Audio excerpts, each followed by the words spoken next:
¿Cómo están todos? Bienvenidos a 24 horas. En 3 horas cierran las campañas y empieza el silencio electoral.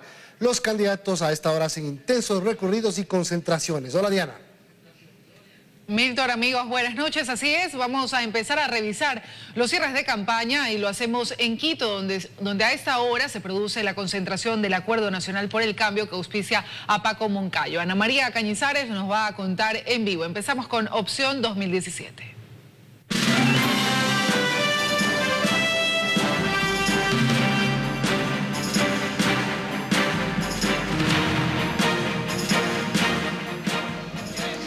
Hola, ¿qué tal, amigos? Buenas noches, Diana y Milton en estudios. Así es, el candidato del Acuerdo por el Cambio, Paco Moncayo, en pocos minutos más llegará hasta aquí, hasta el Parque Central de Carcelén para su cierre de campaña, después del que ha sido un largo recorrido desde el sur hasta el norte de la capital. Así se despide de 45 días de campaña electoral en medio de las muestras de afecto de sus simpatizantes y de los candidatos a la Asamblea Nacional que lo han acompañado durante este recorrido. En estos momentos hace su arribo hasta el Parque Central de Carcelén, acompañado de todos sus simpatizantes, como les hemos contado. El Acuerdo por el Cambio es un conglomerado de varias fuerzas políticas, la Unidad Popular, Pachacutic y la Izquierda Democrática, que también están presentes aquí en Carcelén. Durante el recorrido conversamos con Paco Moncayo y nos contó cuál es su expectativa con respecto a las elecciones de este domingo. Veamos.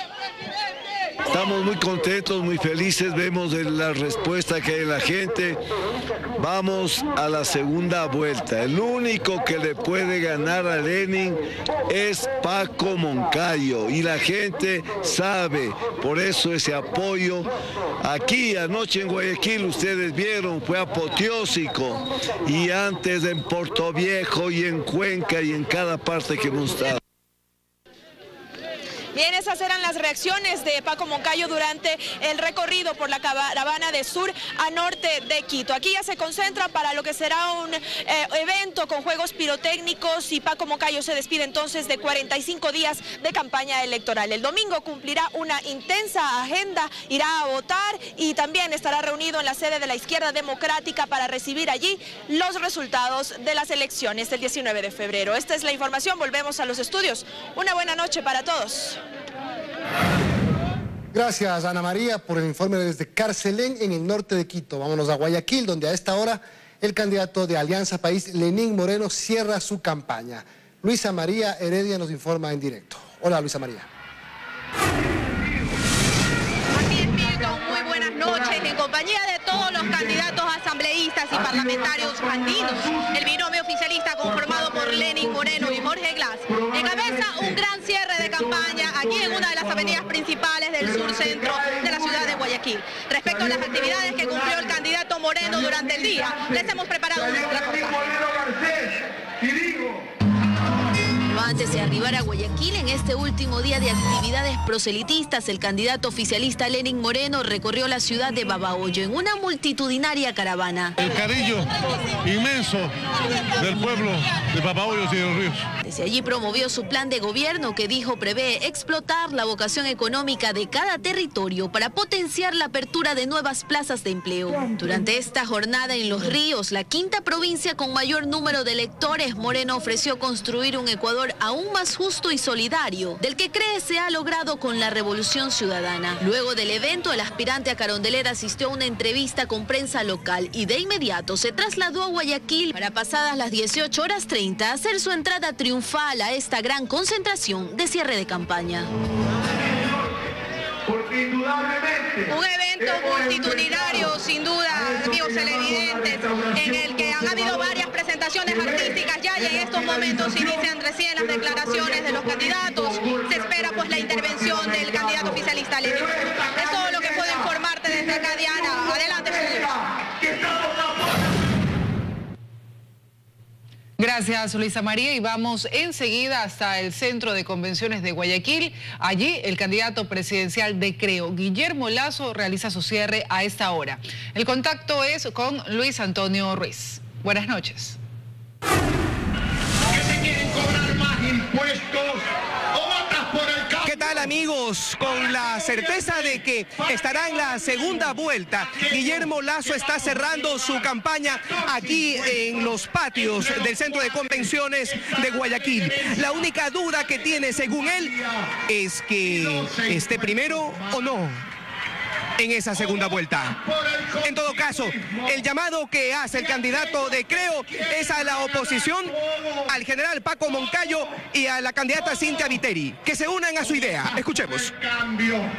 De aquellos que ustedes, hermanos ecuatorianos de Alianza País, el proyecto político de la mayoría de ecuatorianos, ustedes tendrán un espacio, no tienen de qué preocuparse. Sus líderes, ellos que se preocupen, porque irán con sus huesos y sus carnes por el dinero mal habido, irán a las cárceles y recuperaremos de aquellos que no respetan. Lasso dice que le volverá el sentido familiar a Carondelet y que la suya será una verdadera familia presidencial. Estaremos aquí hasta el cierre de este evento y recuperaremos toda la información necesaria para dársela a conocer a usted en el momento oportuno. Buenas noches. Gracias, Luis Antonio. Seguimos en Guayaquil, vamos a Malecón. Ahí está Carlos Acoto para contarnos detalles del cierre de campaña de Cynthia Viteri, candidata presidencial del Partido Social Cristiano. Hola, Carlos. La presidenciable del Partido Social Cristiano, Cynthia Viteri, ha decidido cerrar su campaña aquí en Guayaquil con una caravana motorizada que recorre la ciudad de al menos 3 kilómetros. En horas de la tarde, cientos de simpatizantes se apostaron fuera del estadio de Barcelona para esperarla. A las 4:30 de la tarde llegó acompañada de Mauricio Pozo, su binomio presidencial, y del doctor Jaime Nebot Saadi. Con ellos arrancó la caravana. Habló a los medios de comunicación y dijo que este no es el fin de su cierre de campaña, sino el inicio de su segunda vuelta. Esto fue lo que nos dijo. Es la caravana del triunfo, así es que a prepararse maestros, desempleados, empleados, jóvenes, ancianos, todos para arrancar el día lunes con muchísima más fuerza. Vamos a recuperar el tiempo perdido. Temprano por la tarde se congregó con cientos de simpatizantes en la avenida Barcelona. De ahí, con banderas y pitos, recorrieron el puerto principal en dirección al centro de la ciudad. Por la mañana dio una última rueda de prensa, donde ratificó su compromiso de deshacerse de los lujos que dice tener el actual gobierno. Además, aseguró que pondrán todo su contingente político para precautelar los resultados de este domingo. Tenemos un ejército de personas a nivel nacional, en cada mesa, ahí de pie, ante la mesa, cuidando la vocación, cuidando la voluntad popular. Viteri y su equipo de campaña se sienten seguros de lograr una segunda vuelta, pero en el caso de que no, adelanta que respetaría los resultados. Los resultados siempre se han respetado en nuestro país. Todas. Demócrata, absolutamente. A estas horas de la noche la caravana todavía no llega a su punto final, que es la intersección de las calles Malecón y 9 de octubre, donde pronunciará su último discurso previo al cierre de las campañas y al silencio electoral. Esto es lo que le podemos informar hasta ahora. Seguimos en estudios. Buenas noches. Gracias, Javier. Y las últimas horas de campaña electoral del presidenciable de Fuerza Ecuador, Abdalá Bucaram Puley, se viven en Los Ríos. Martín Soto nos resume la jornada. Martín, buenas noches. Muchas gracias. Así es, el candidato presidencial Dalo Bucaram se encuentra aquí en la ciudad de Babahoyo para el cierre de campaña. Pero antes cumplió con una agenda de recorridos en la ciudad de Guayaquil. Para eso nuestra compañera Luisa María Heredia presenta el siguiente informe. Su campaña en Guayaquil terminó con una gran caravana que durante la mañana recorrió el suroeste y centro de la ciudad, y desde donde el candidato a la presidencia de Fuerza Ecuador, Dalo Bucaram, mostró su satisfacción por lo que él considera ya se logró derrotar. Hoy el Ecuador lo ha entendido y ha despertado con fuerza y sabe que la única opción que le queda a la juventud y que le queda a los pobres en el Ecuador es la candidatura de Dalo Bucaram. Bucaram calificó de dura esta etapa, sobre todo por la campaña sucia de la que dice haber sido víctima por haber denunciado la corrupción oculta en la actividad petrolera, que es lo que a su juicio le ha abierto los ojos al Ecuador. Porque hoy el pueblo ya sabe que cada dólar que se robaron de nuestro petróleo se lo robaron a las familias del bono. Luisa María Heredia, 24 horas. En horas de la tarde llegó a la provincia de Los Ríos y recorrió los cantones Ventanas y Urdaneta.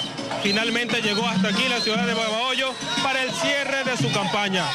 Es toda la información que tenemos nosotros desde este punto del país. Continúen ustedes con más información. Seguimos. El candidato a la presidencia Washington Pesantes del movimiento Unión Ecuatoriana realiza su cierre de campaña en el sur de Quito, en el sector de la Ajabí. Vamos en directo. María Gracia Costa nos tiene más detalles. Hola, María Gracia.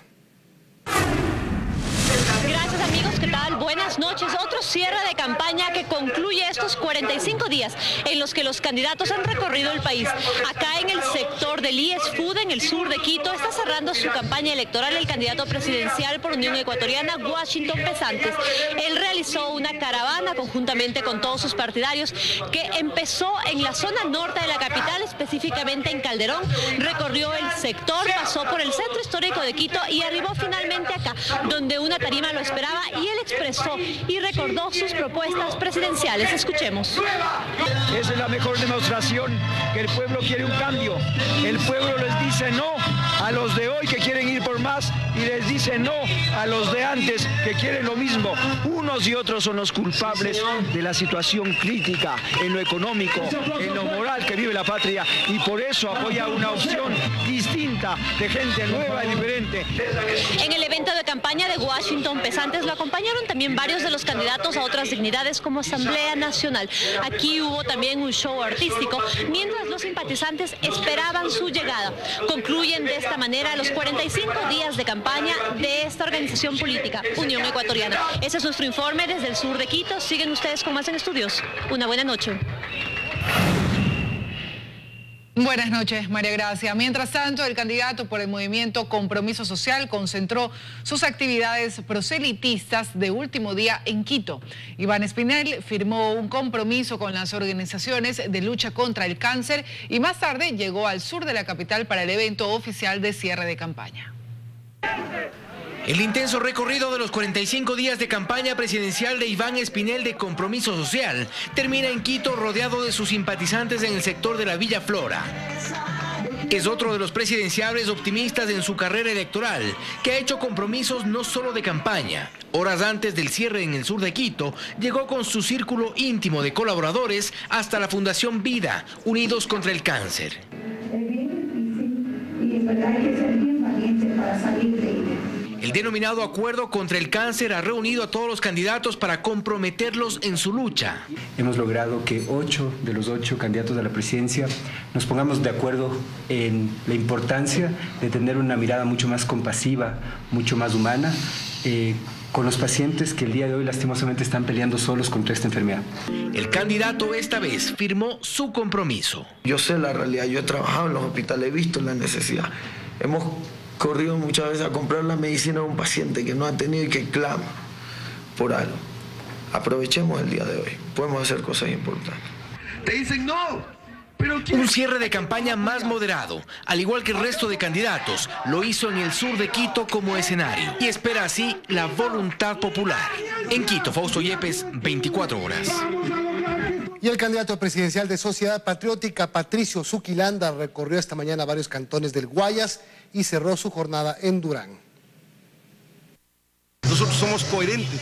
Nosotros no podemos, mi querido amigo, contratar, como vuelvo a decir, bailarina ni saltimbanco. No hará cierre de campaña, dijo Patricio Zuquilanda, porque según él, la campaña de Sociedad Patriótica no termina nunca. Admite que la votación está polarizada. Los que se han llevado los miles de millones de dólares y el otro lado los más comunistas que dicen el Ecuador tiene que ser más comunista. Por eso, a vísperas de acudir a las urnas, sugiere esto. El país del día domingo tiene que votar por la oposición. Miren, yo no estoy diciendo que voten por mí. Yo estoy diciendo que voten por el mejor, por favor. También sugirió estar vigilantes al proceso electoral. El señor Juan Pablo Pozo es compadre del presidente. Para él es una de las últimas oportunidades que tiene el país, previo a la debacle. Luis Antonio Ruiz, 24 horas. En Nueva York, la colonia de ecuatorianos residentes se apresta a ejercer su derecho al voto. Son 35.000 compatriotas los inscritos para sufragar. Tenemos un informe de nuestro canal aliado Univisión. 35.000 ecuatorianos residentes en Nueva York hacen parte del padrón electoral y podrán votar el próximo domingo. ¿No saben cuáles son los candidatos? No lo sé. Algunos aún buscan información o no se han decidido si acudirán a las urnas. ¿Quiere votar? Sí. ¿Por qué quiere votar? No lo sé, solo quiero saber. Pues la verdad no sé porque no estoy enterado de nada de allá, no sé cuál estaba como para eso. La cónsul general del Ecuador en Nueva York explica que el voto no será obligatorio siempre y cuando la persona esté inscrita en el patrón electoral del exterior. Los ecuatorianos que quieran participar en el proceso electoral de este domingo 19 de febrero tienen que traer su cédula o su pasaporte, no importa si están caducados, lo que nos interesa es mirar su documento de identificación válido para que puedan hacer uso de su derecho al voto. El recinto electoral en Nueva York es el Queens College, esto está ubicado en Queens y pues invitamos a toda nuestra comunidad para que participe. En el estado Jardín están habilitados alrededor de 32.000 personas que podrán votar y a partir del jueves se le pide más que nada a todos los partidos políticos que por favor se abstengan de hacer propaganda o proselitismo político. No solo los ecuatorianos de nuestra área podrán elegir al próximo presidente y vicepresidente, también podrán votar para renovar la asamblea incluyendo la circunscripción del exterior, parlamentarios andinos y responder a la consulta popular sobre los paraísos fiscales para funcionarios públicos. Las mesas de votación tanto en Nueva Jersey como en Nueva York abrirán desde las 7 de la mañana hasta las 5 de la tarde. Alex Roland, Univisión. El Procurador General del Estado inició la revisión de todos los contratos con Odebrecht en el Ecuador y busca posibles visos de corrupción para cuantificarlos y hacer una reclamación del Estado a la empresa brasileña. Además, coordina con la Fiscalía General, Contraloría, SRI y todas las entidades del sector público. Que este señor Alex Bravo movió 12 millones en su cuenta en Panamá, ¿no? Que no necesariamente implicaron perjuicio al Estado. Aunque el presidente Correa en un conversatorio con periodistas sostuvo que las coimas de Odebrecht no necesariamente generan un perjuicio al Estado, el procurador, es decir, el abogado del Estado, inició la revisión de todos los contratos de Odebrecht en el Ecuador para cuantificar un perjuicio. Tendríamos que saber de qué contratos estamos hablando, por qué cuantías y cuál podría haber sido la utilidad que se obtuviera en ese contrato o en esos contratos. Y asegura que mantiene coordinación con la investigación de la Fiscalía General para establecer si esos 33,5 millones de dólares admitidos por la propia empresa brasileña como el valor entregado en sobornos a funcionarios públicos en el Ecuador es realmente de ese valor. Porque si el Ecuador intenta recuperar 33 millones y medio y el perjuicio es mayor, entonces estaríamos buscando una recuperación inferior a lo que le corresponde. El Estado ecuatoriano puede presentarse como acusador particular en el caso en que la investigación que está llevando actualmente a la Fiscalía pase a judicializarse y en ese momento podemos reclamar las indemnizaciones que correspondan. Diego García sostiene que mientras la Fiscalía investiga el delito, su institución está analizando todos los contratos, cruzando información con todas las entidades de control y las instituciones contratantes del sector público. Tenemos que tener claro el universo contractual dentro del que pudiera haber habido corrupción según las delaciones hechas por funcionarios de Odebrecht a efectos de poder saber si estamos hablando de una cuantía correcta o no. García no dio fecha de la finalización de su análisis, pero dejó claro que su gestión está supeditada a lo que la Fiscalía encuentra en su investigación. En Quito, Freddy Paredes, 24 horas. En otro tema, la presentadora de los desayunos de 24 horas de Teleamazonas, Janet Inostroza, recibió un paquete que se presume albergaba contenido explosivo.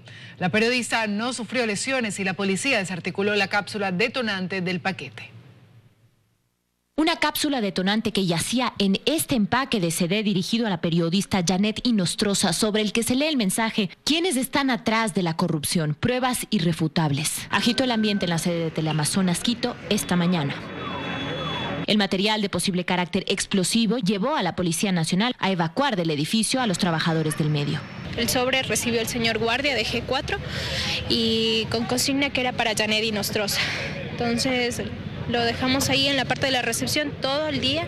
El resto de la noche igual pasó el sobre acá. El sobre fue entregado a Inostroza a primera hora de la mañana sin ocasionar lesiones cuando la periodista evitó abrir por completo el empaque al descubrir que dentro yacían la cápsula detonante, una serie de cables y una batería que, según informa la Policía Nacional, en imagen da la configuración de un posible artefacto explosivo. Ahora viene la parte técnica a cargo de la Policía Científica que va a determinar el tipo de explosivo, el tipo de cápsula. Según la fuerza policial, el dispositivo fue entregado a través del Sistema Nacional de Correos, en el que este momento se realiza una investigación para determinar si existen más sobres de características similares, puesto que esta entrega sería la segunda que se registra en la semana. La primera llegó ayer a la Asamblea Nacional dirigida a Gabriela Rivadeneira. Tenemos unas características muy similares entre el sobre de ayer y el de hoy, por lo tanto hay que tener cuidado con sobre Manila, aproximadamente de unos 20 centímetros. Teleamazonas aguardará a que se desarrolle el debido proceso judicial para determinar de dónde proviene el dispositivo sin adelantarse a especulaciones sobre su autoría u objetivo, ni tampoco comprometer su calidad editorial tras el suceso. Yo lo veo como parte del oficio. No sé quién lo haya hecho, insisto. Esto a nosotros lo único que hace es comprometernos más con nuestra audiencia y vamos a seguir haciendo nuestro trabajo normalmente. Aún debe determinarse el tiempo de espera para conocer los resultados del análisis que revele si la cápsula detonante dirigida a Inostroza fue o no activada y cuáles son las medidas que se tomarán para resguardar su seguridad, así como la de su familia. En Quito, Martina Vera Pérez, 24 horas.